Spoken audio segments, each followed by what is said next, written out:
Tonight I want to talk to you about what it means to be all in. I've been a teacher for 13 years, and I've been a pastor now for 2 years. And it seems like as I've worked with high school kids predominantly, but also working with a lot of college students, one of the biggest struggles I've seen with people, as long as they've been a Christian, it seems like the longer they're a Christian, the more they become very apathetic or bored in their faith. I don't know what your journey has been, but I know for myself, I followed Jesus Christ when I was just a young kid. I was about 4 years old. My parents introduced me to the gospel, and I received Jesus Christ, my personal Lord and Savior, which I think is something that is awesome, and we celebrate that, and it is so cool. And I know many of you have stories like that where you met Jesus at a young age. But the problem sometimes that we run into is when we meet Jesus at such a young age, and we've been a Christian for a long time, all of a sudden the newness wears off. And I don't think this is just germane to spirituality. I think this is to all things in our life. If we've been a Christian for a while, or if we've been a sports fan for a while, or if we've been a hobby or something, after a while we start to go, it's just not new anymore. And so all of a sudden reading our Bible isn't as exciting as it used to be. It's not as cool to go to church or to go to camp because we've been there and we've done that. And so I met a lot of people who have been a Christian for a while, and they'll say things like, you know what, when I started, it was so cool. I couldn't read my Bible enough.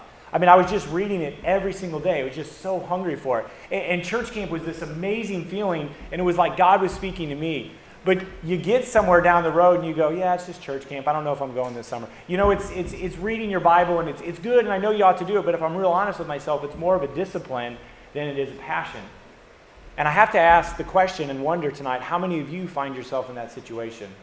That if you're honest with yourself tonight, you're going, you know what? I don't know the last time that I was really passionate about my faith. I do my faith, and I do the things that God calls me to do, but it's really more out of an obligation than out of an opportunity. Church is something that I do. It's not something I necessarily want to do. And so I want to talk today about how do we cure this degree or this struggle with apathy and boredom. And I guess I would say this, the cause of apathy and boredom is the idea of we're not being all in.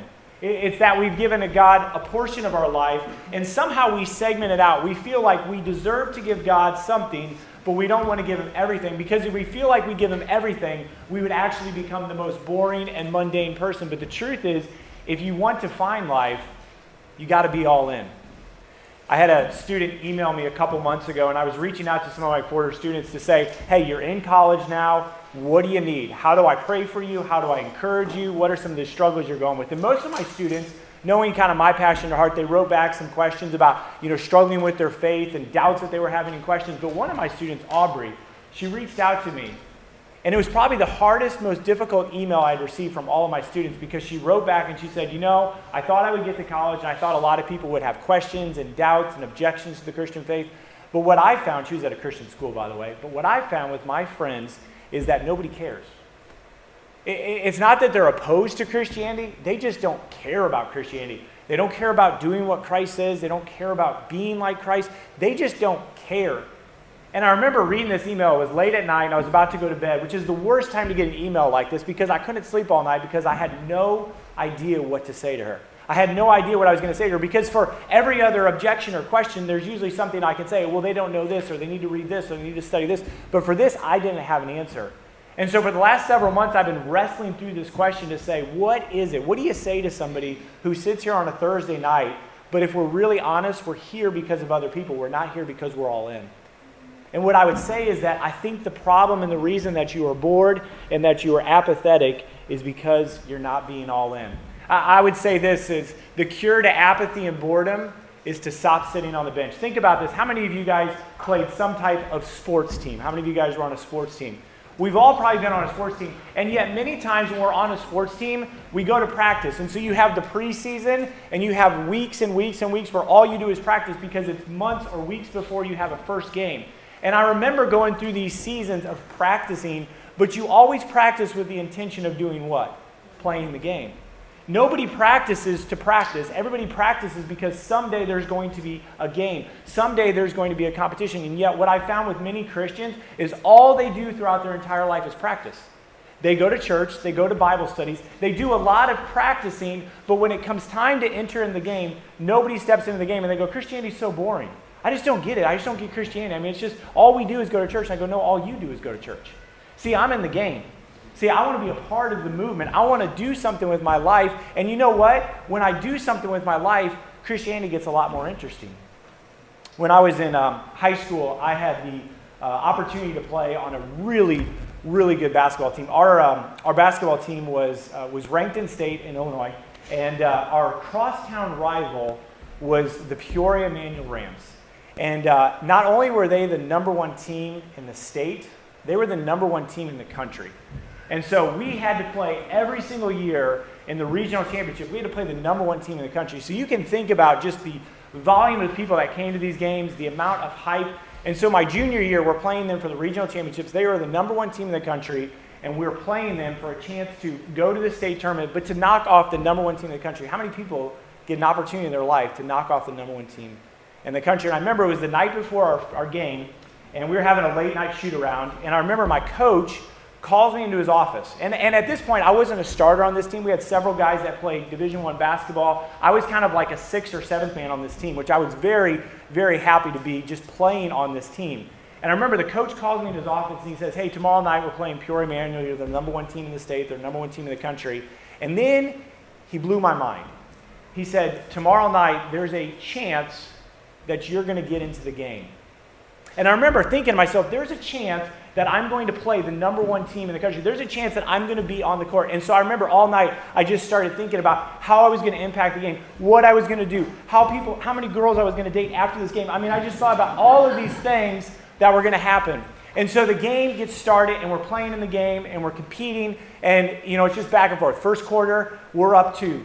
Second quarter, they're up 2. And I, he's looking down at me on the bench, and I'm just, like, anytime you want, I'm good, coach. My legs are fresh, I'm ready to go. And it gets down to the fourth quarter, and there's like a couple minutes left, and he looks down, and he says, Paris, get in the game. And so I run to the table, and I check in, and I get into the game, and we're going back and forth. It's a tie ball game. 16 seconds left in the game. And I come around a screen, and I catch the ball, and I rise up, and I shoot. And in the midst of my shot, I'm thinking, why am I shooting? I should pass it to somebody better. But it was too late, and I shot the basket, and the ball goes up, and it goes in the hoop, and we go up by 2. A few seconds run down, they get the ball, they inbound the ball, they chuck it from half court, the ball goes up, it hits the back of the rim, bounces off, time expires. We beat the number one team in the country. I hit the game-winning shot to beat the number one team in the country. This is a phenomenal story. The fact that none of you are cheering right now is very disheartening for me. Now, there's only one problem to this story. Never happened. Never happened. The night before the shoot-around, the coach calls me in the office, and he says, hey, tomorrow night, we're playing the number one team in the country, and there's a chance you might get in the game. And I went home that night, and I started to think of every possible way I could avoid going into the game. And so most games, the coach would sit right here, and I would sit right next to him, because sometimes coaches get really mad, and they just grab somebody, and they just throw them in the game. And so they're like, oh, I'm mad, go in. And I'm like, you're not the guy. And I'm like, I'm already in the game. So I'd sit right next to the coach. But this time, I sat all the way down at the end of the bench. Not only did I sit all the way down at the end of the bench, but throughout the game, I would notice that he would look down at the bench just to kind of maybe get an idea of who could help us in this moment, who is a person that could help us win this game. And I remember every single time that he would look down at the end of the bench, I would just casually lean back and try to fit into the crowd. And yet, many of you are the same way. That every time God puts something on your heart, you just kind of sit down at the end of the bench and you just kind of fade into the crowd, hoping that the coach will call somebody else to go into the game.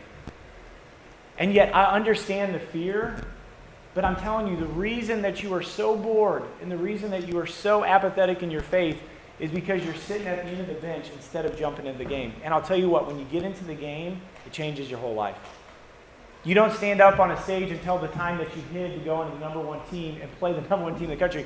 You stand up and you say, there was a time that I was scared to death, but God called me into an opportunity. God called me into this ministry, and it changed the way I lived because I got into the game. Yeah, maybe you screwed up, maybe you messed up, but at least I got into the game.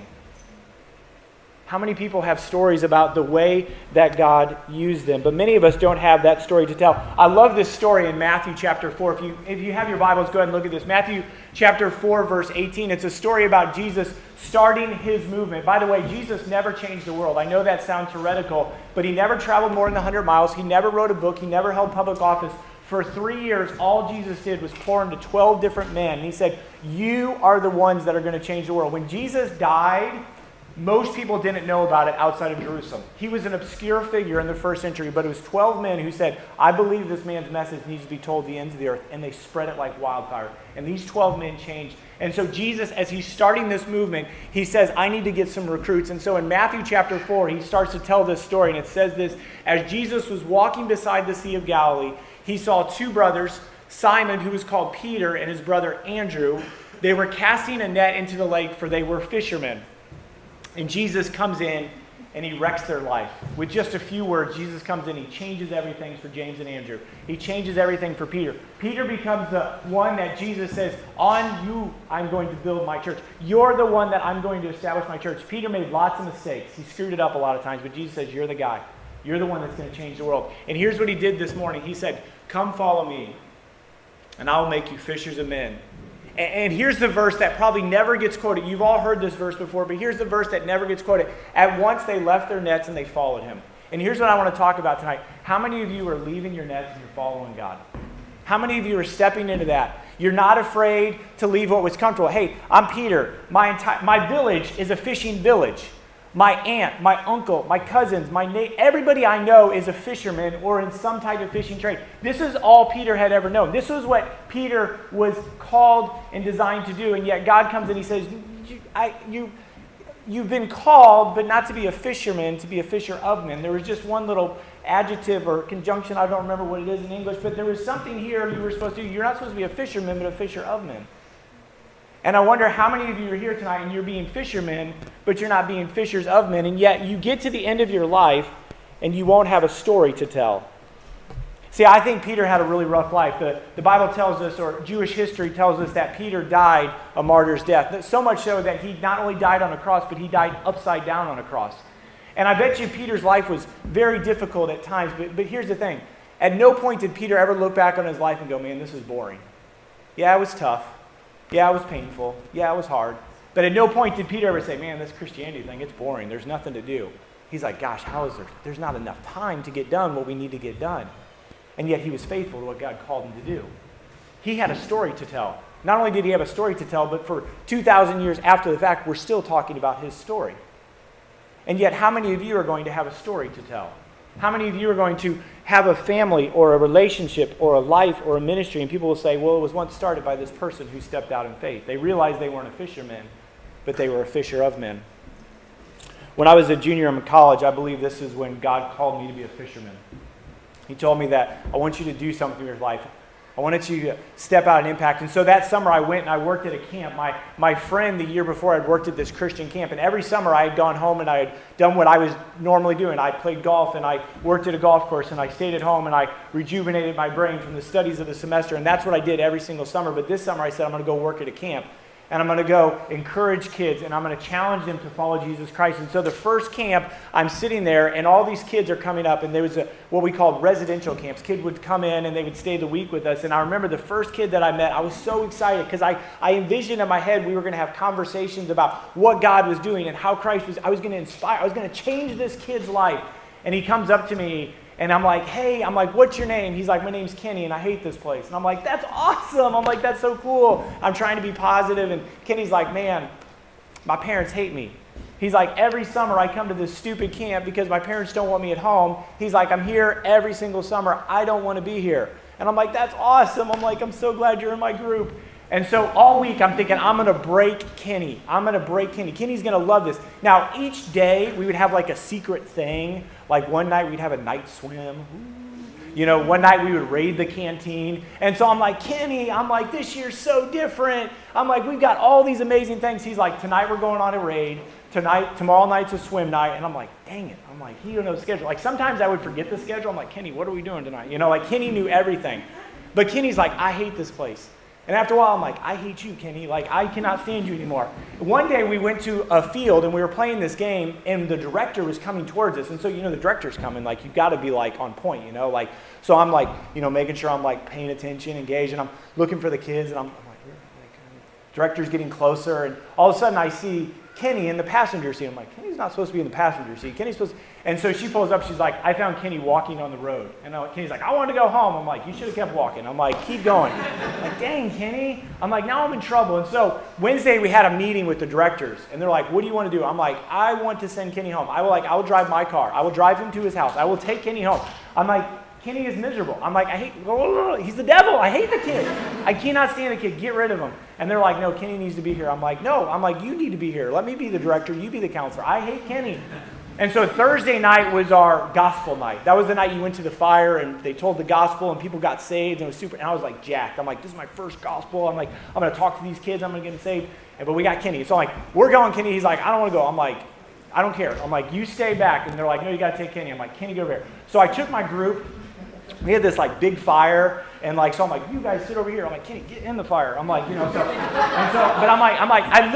I kid you not, I quarantined Kenny. I'm like, we're gonna stand over here, Kenny, you go over there. And so I went over there, and like the whole time, like I'm talking to my kids, and we went off on like this one-on-one time, and it was so plastic and it was so boring, because the kids like they were just like, I want to do better. I was like, oh my gosh. I'm like, I came to camp for this. I'm like, this is terrible. And so finally I get done, and I'm like, well, I'm going to go talk to Kenny. So I go over to Kenny, and Kenny's over there, and he's like shaking. Like literally shaking. Like, I'm not exaggerating, like shaking. And so I go up to Kenny. I'm like, gosh, did you not take your medicine, Kenny? I'm like, what is wrong with you, Kenny? And Kenny's like, can I just stay? And I'm like, you don't want to come, and now you don't want to. I'm like, and that's the night that Kenny gave his life to Christ. And that's the night that Kenny met Jesus as his personal Lord and Savior. And it's all because I stepped out. And I don't know what impact that I had on Kenny's life, but I know if I would have had my way, Kenny would have been home Monday morning at 8:05 when check-in was at 8 o'clock. I would have sent Kenny home. I was done with Kenny, but God wasn't done with Kenny.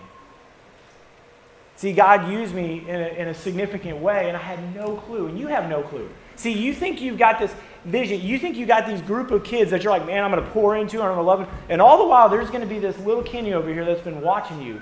And he's going to pull you aside someday, and he's going to go, you don't even know who I am, but I've been watching you for the last year. I've been watching the way you live. I've been watching the things you say. I've been watching the things you post on social media. And I've never once told you this, but I've been following you.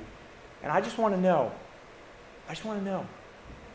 A couple years later, I was working at a restaurant. I was making money to go to seminary so they could train me to then go and do ministry. That was my plan. You pay me money, I pay the seminary money, the seminary trains me, and then I go and I get to tell kids about Jesus. This was the plan. At no point did I plan on ministering to the people at this restaurant. I thought this restaurant is not Chick-fil-A, so everybody's an atheist. I was like, nobody, like I was literally like the zoo creature, because they were like, you're a Christian. I'm like, they're like, what's it like? Like they would come by, they'd be like, can you drink this? I'm like, I try not to. They're like, whoa.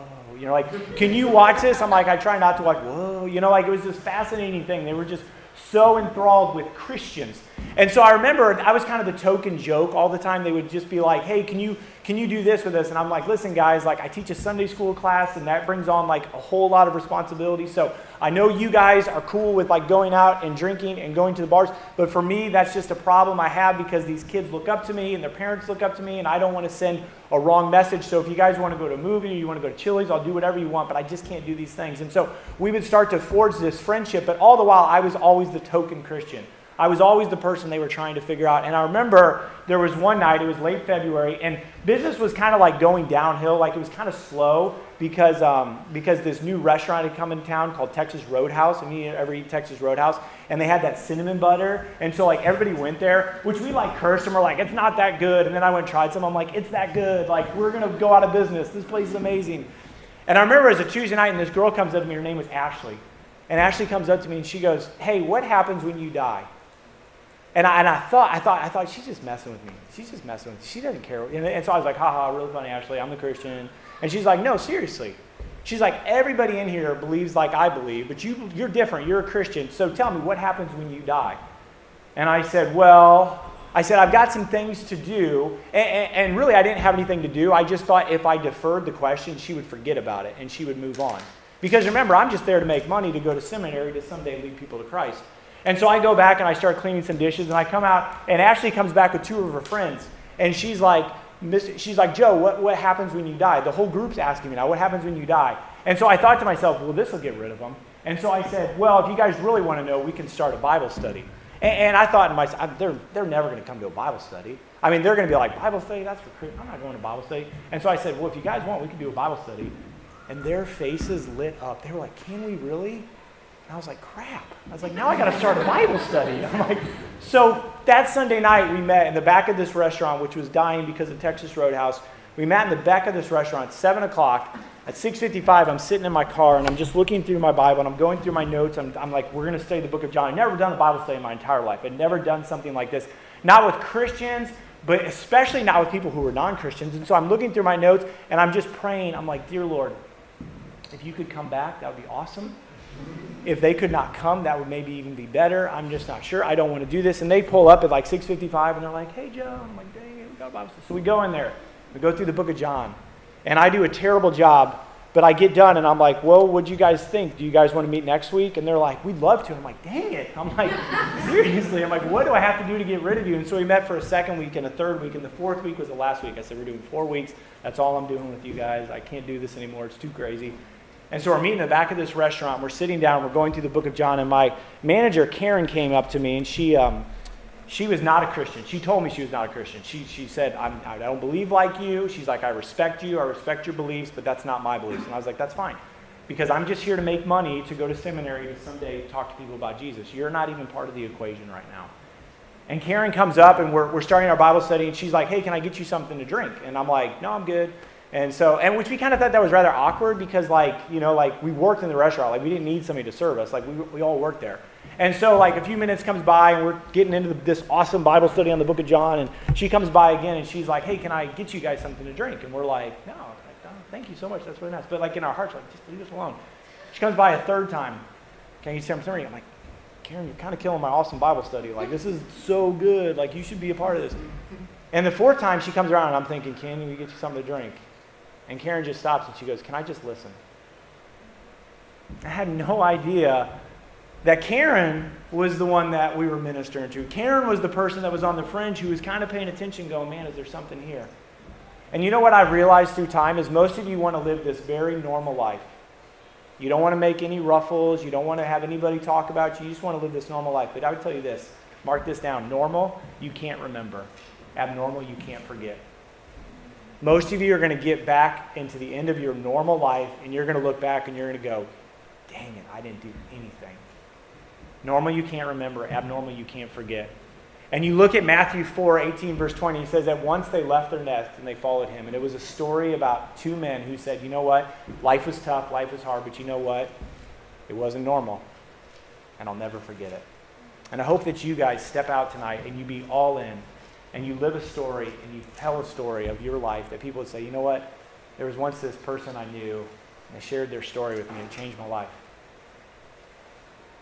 Let's go ahead and pray. Lord, I just pray, Lord, I pray that you would help us to be the fishers of men.